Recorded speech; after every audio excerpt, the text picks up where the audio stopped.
of the endpoint and the midpoint. This guy is the answer when you use this formula.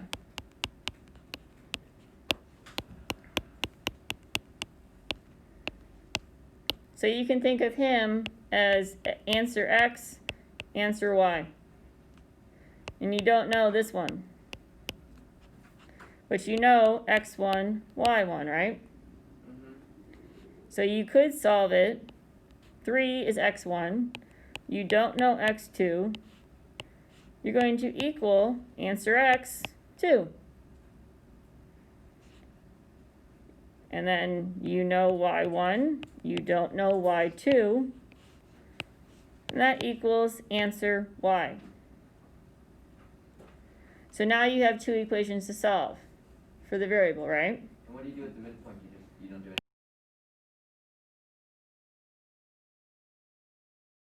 Next thing you're going to do is, so basically, let me back up, is if you have a double arrow. What is it? 11?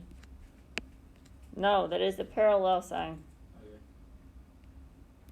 I also want you to, so I just formed 8 angles. So write these angles in.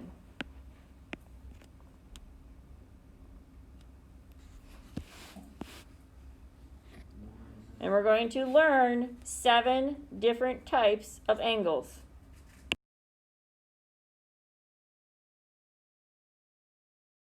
Your first type of angle is exterior angles.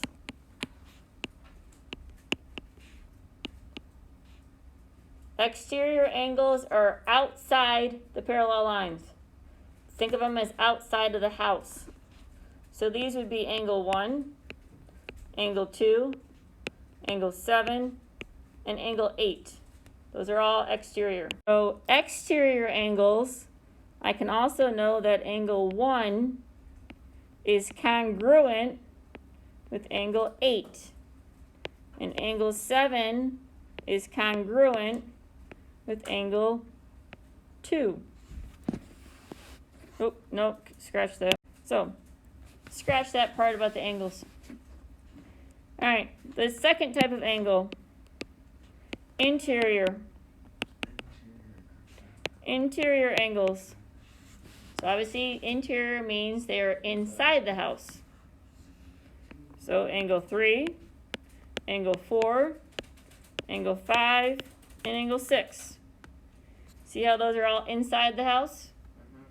Okay, the third type of angle, alternate, ALT for alternate, exterior angles.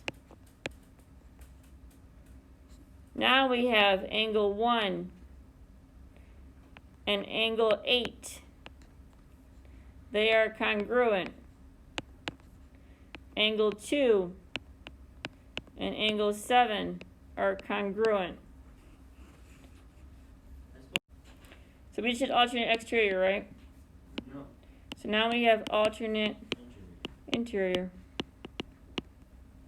This would be angle 3 and angle 6, angle 4, and angle 5. These would also be congruent. That symbol means congruent. The fifth type, corresponding.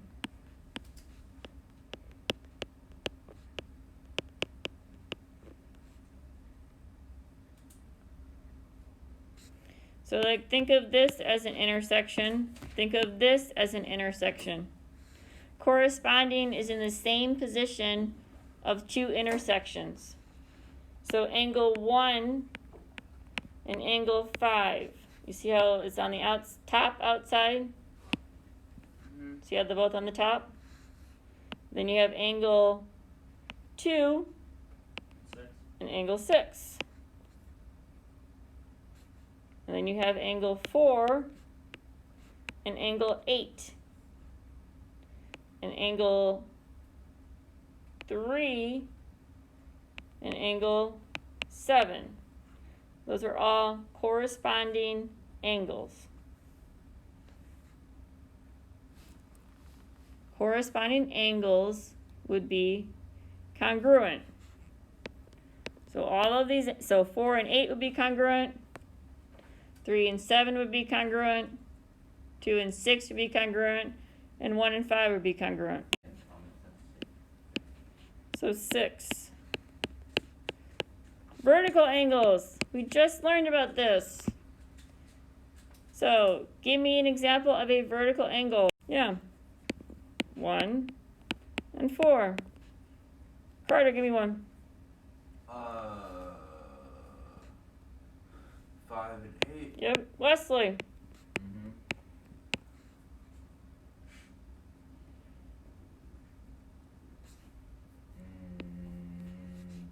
2 and 3. Yep. Timmy. 6 and 7. Guess what? These angles would also be congruent. That's why you could set them equal to each other on the last test. Yep. And then the last one, you can either call it same side interior, or you might hear it called consecutive interior. It's the same thing. These are not congruent. These would be supplementary. Because these would be angle 3 and angle 5, or angle 4 and angle 6. So these types of angles would be supplementary. So I made 2 arrows. This means that the lines are parallel. Alright.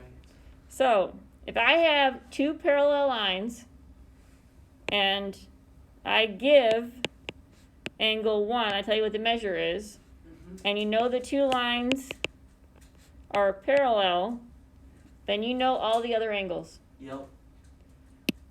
So let's say this angle is 110.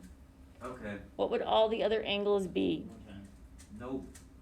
What would angle 4 be? 110.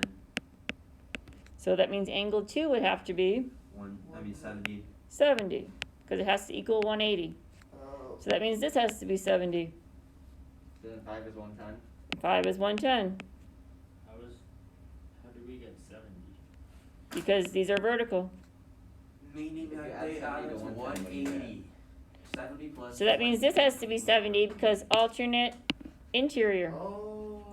So that means this has to be 70, and this has to be 110. And the other Something like this, then you have to know one of these angles and one of these angles to solve it.